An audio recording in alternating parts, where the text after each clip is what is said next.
Hello, everybody. My name is Barry Schwartz, and this is the Search Buzz video recap. Today is technically Thursday, April 25th, but this is being posted and scheduled to be live on Friday, April 26th. And this is the news we covered over at the Search Engine Roundtable, SERoundtable.com over the past week. First up, again, I'm offline today on Friday for Passover, so this is happening Thursday when I'm allowed to post this. But in any event, here's the news.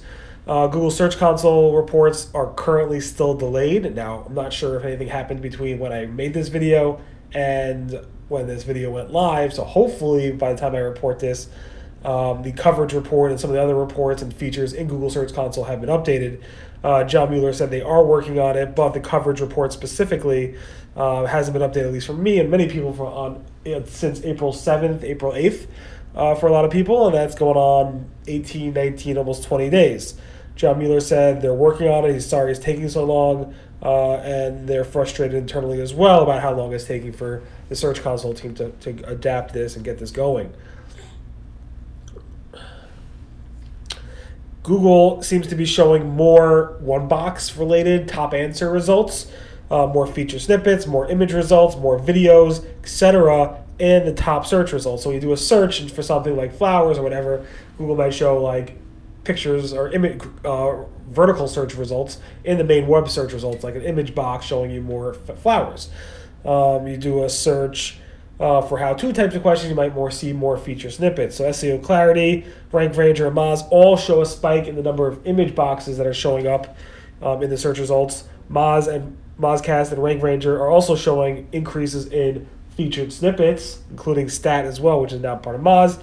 And finally, videos seem to also show an increase, at least in Rank Ranger, not so much, maybe a little bit, with Moz in terms of how often those are showed up. So we're definitely seeing a change in terms of how often Google's showing these types of one-box feature snippets, knowledge panels, et cetera, in the search results, and that's increasing.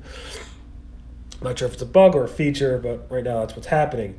John Mueller basically said it's really, really hard for anybody to go ahead and say, this specific factor is why this site's doing well or not doing well, etc. He said on a tweet saying, I think the main thing that we're trying to get at is that you really can't isolate that if X, then use Y elements. Everything is kind of related, and it can also have a cross-factor effect, but it doesn't have to. All of this could change minute by minute. Intent, query, location, website, etc. could all change, and that all goes into this complex thing around the Google algorithm. So don't try to fool yourself by thinking you know what the answers are in specific cases. Google's John Mueller also explained when it comes to dates how it differs from XML sitemap last mod dates versus the page content, like the date you publish on the actual web page. So this date versus what you see in the XML sitemap, the last mod date. And John Mueller said, think of it this way. The sitemap's last mod is equal to when the page as a whole was last updated or last changed for crawling and indexing purposes, versus the date on the page is the date should be updated based on the primary content being updated. And that's a great way to think about it, according to John Mueller. Google said the no-follow attribute for links is working fairly well. People are like, why do you still have it? What are you doing with it? We hate it. We go away, blah, blah, blah. And John Mueller said, in talking with various folks internally, my feeling is that overall, this has been and still is working fairly well. I haven't seen many cases of sites causing themselves significant issues or of pages not getting credit in quite some time. And then you can see the complaints over there. And you can see people are saying, why do we have it? And John Mueller saying, well, we're going to keep it. Google has no plans as of this specific date to go ahead and, this is not going to load because it's tomorrow, but basically to go ahead and say what's happening with the disavow link tool. So the disavow link tool is a feature that Google launched in 2012 in Google Search Console to let people say, I don't want these links pointing to my website to count. It's still in the old Google Search Console. John Mueller is basically saying we have no plans about what's going to happen with it in the new Google Search Console. He can see cases for both sides of saying remove it or keep it or change it, but we have no information from Google around that. Google said that AJAX calls or XHR calls can impact and take to consume crawl budget This is something I believe that Google just updated. It's not something that's changed. It's just that Google's being clear that these types of calls can impact your crawl budget. So keep that in mind, especially if you are a larger site. Google Maps seems to have a bug where if a listing in Google My Business gets suspended because of whatever reasons and then comes back, the reviews for that business are all gone, vanished forever.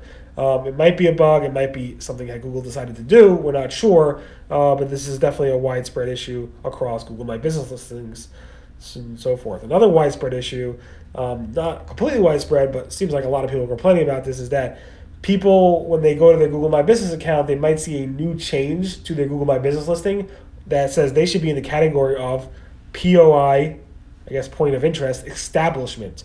We're not sure why this is happening. I see it for my business. A lot of people see it for their businesses, and we haven't heard back from Google on what the issue is around that. Google Home and Google Assistant obviously provides local listings, but in those cases, some for home service ads and local listing ads, local listing results, Google said for the Google Home and Assistant to show your listing, you need to be Google guaranteed. And previously, the only way to be Google guaranteed seemed to be part of the Google Local Listings service ads, and that's not the case. Google said you could use a form, which I linked to over here, to get the Google Guarantee listing, a label on your local listing, even for free without actually paying for ads, and that's something that Google had to clarify. Just a heads up, when you see Googlers or any SEO specifically using brackets instead of quotes when referencing a query, that's the way Google talks about queries, because a lot of people don't search using brackets. They search, some people might actually search using quotes, and because of that, Google says, over here, how to tie a shoe is the query. They put it around brackets so that you can actually go ahead and know what people are searching for, and that's why Google does that. Just keep that in mind, just a little tidbit. And John Mueller said it's easy, very, very easy to try to read between the lines when it comes to what Google or John Mueller is saying. He said in a tweet, it's easy to spend hours discussing each of those questions related to a SEO brand conversation he had with Hannah, and she decided to move on when appropriate and not spend too much time on one singular topic because the Q&A was only a short period of time. He says, similarly, it's easy to read too much between the lines based on assumptions, fears, and personal interest. And that, again, when a tweet's only a certain amount of characters, when a conversation is only a certain amount of words, you can often read between the lines and try to use your biases to answer those answers. In any event, thanks so much for listening to the Search Buzz video recap. Again, I'm recording this on Thursday, April 25th. This is being published on Friday, April 26th when I'm offline for Passover. Everyone, this is the Search News we cover over the Search Engine Roundtable. Everyone have a great weekend, and I'll see you guys next. Bye.